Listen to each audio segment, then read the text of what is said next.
E mais que isso, ministro Gilmar, tentativas de obstaculizar as investigações. Não, e isso é grave. Gravíssimo. Gravíssimo. Existe algo acontecendo dentro do Supremo Tribunal Federal que chamou a atenção de muita gente nos últimos dias. Um julgamento que parecia apenas mais uma discussão jurídica acabou revelando um confronto direto entre duas visões completamente diferentes sobre justiça, prisões preventivas e investigações criminais. De um lado, o ministro Gilmar Mendes. Do outro, o ministro André Mendonça. E o que aconteceu durante essa sessão está repercutindo muito além dos corredores do STF. Porque o debate não ficou restrito ao caso analisado. Ele acabou levantando uma questão muito maior. Existem critérios diferentes dependendo de quem está sendo investigado? Ou estamos apenas diante de uma divergência jurídica legítima entre ministros da Suprema Corte? É exatamente isso que vamos analisar hoje. Tudo começou durante o julgamento envolvendo Henrique Vorcaro, pai de Daniel Vorcaro, e Felipe Cansado, primo do empresário. Gilmar Mendes apresentou um voto defendendo a substituição da prisão por medidas cautelares mais brandas. Entre elas, prisão domiciliar, monitoramento eletrônico e restrições de contato com outros investigados. Até esse ponto, o que se via era uma divergência relativamente comum dentro do judiciário. Mas o cenário mudou quando o ministro começou a justificar sua posição. Gilmar afirmou que enxergava semelhanças entre a condução do caso e práticas que marcaram a Operação Lava Jato. E foi justamente essa comparação que provocou a reação dos demais ministros. Durante seu voto, Gilmar Mendes demonstrou preocupação com a possibilidade de que investigados pudessem estar sendo pressionados a colaborar com as autoridades.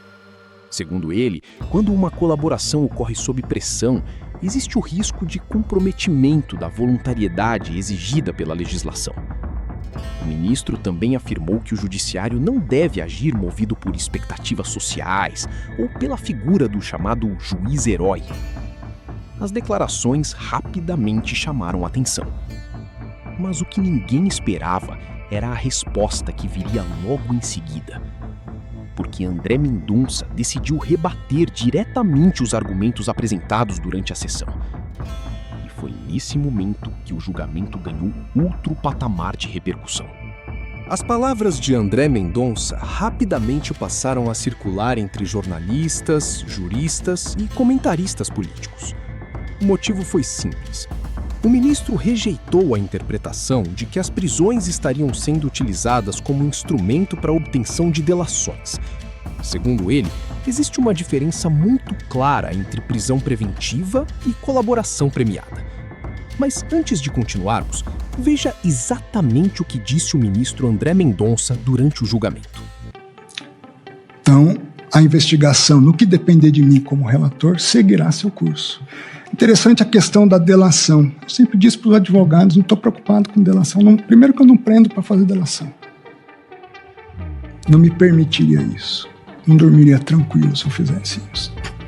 Segundo lugar, que a delação é um ato de vontade da defesa. Alguns advogados vêm para mim, mas você não vai pegar todo mundo? Eu falei, eu estou preocupado em pegar o que a investigação determinar. Não estou preocupado se será todo mundo ou não. Estou preocupado com o que a investigação vier a esclarecer. Até porque a lei, na verdade, não dá a Vossa Excelência esse poder. Não dá, nem me arvoro, porque em outros casos, nós temos visto atuações dessa jaez. Não na minha relatoria. Eu não sei onde ocorreu, mas de qualquer forma nós disputamos isso muito aqui na Lava Jato e de fato, as combinações entre advogados, eu fiz os registros aqui desses fatos que vieram. Ao mesmo tempo, fazendo justiça, não é o advogado que deixou o caso, Juca. Mas me chegou uma proposta por um advogado. Perderam o pudor, ministro Gilmar. Queremos fazer uma delação seletiva. Falaram na minha cara isso. Eu disse, não faço questão de delação. Agora, delação seletiva, comigo não. É interessante que está tudo muito invertido, né? Totalmente. Totalmente, porque a rigor Vossa Excelência não tem sequer competência enquanto relator para celebrar. Não celebra, eu homologo. Eu não vou, só que eu não. E parece que. Não. E até de certa forma um descaramento. É a Procuradoria ou é a Polícia Federal. Exatamente. Nosso entendimento. Exatamente. Não me parece que. Não, eu não participo, faço questão. A defesa até apresentou a primeira proposta de delação.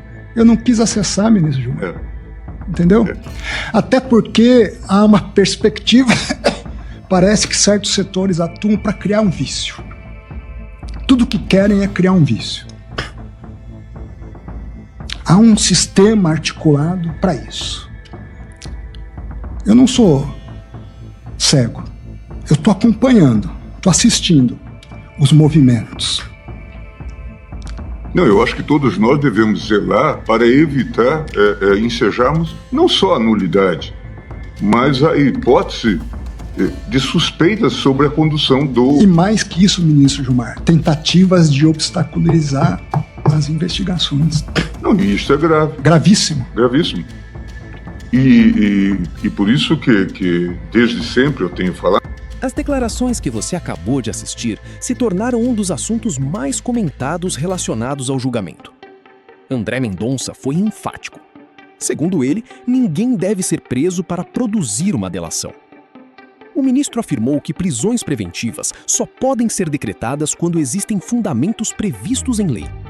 Entre eles, a continuidade de práticas criminosas, tentativas de ocultação de provas, obstrução das investigações ou influência sobre testemunhas. Mendonça também afirmou que sua única pretensão como relator era aplicar a legislação de forma técnica. A declaração foi vista por muitos observadores como uma resposta direta às críticas feitas durante o julgamento. E o embate entre os dois ministros passou a ser o centro das atenções. O clima ficou ainda mais intenso quando os ministros começaram a trocar argumentos sobre a condução das investigações. Gilmar Mendes alertava para riscos de excessos e possíveis nulidades futuras. André Mendonça defendia a necessidade de impedir qualquer tentativa de interferência no trabalho investigativo. Em determinado momento, o ministro chegou a mencionar a existência de movimentos que poderiam dificultar ou comprometer o andamento das apurações. Foi uma fala que chamou bastante atenção, principalmente porque demonstrou o nível de divergência existente dentro do próprio Supremo em relação ao caso. Quando chegou o momento da votação final, prevaleceu o entendimento de André Mendonça. Além dele, Luiz Fux e Nunes Marques votaram pela manutenção das prisões. Gilmar Mendes ficou vencido.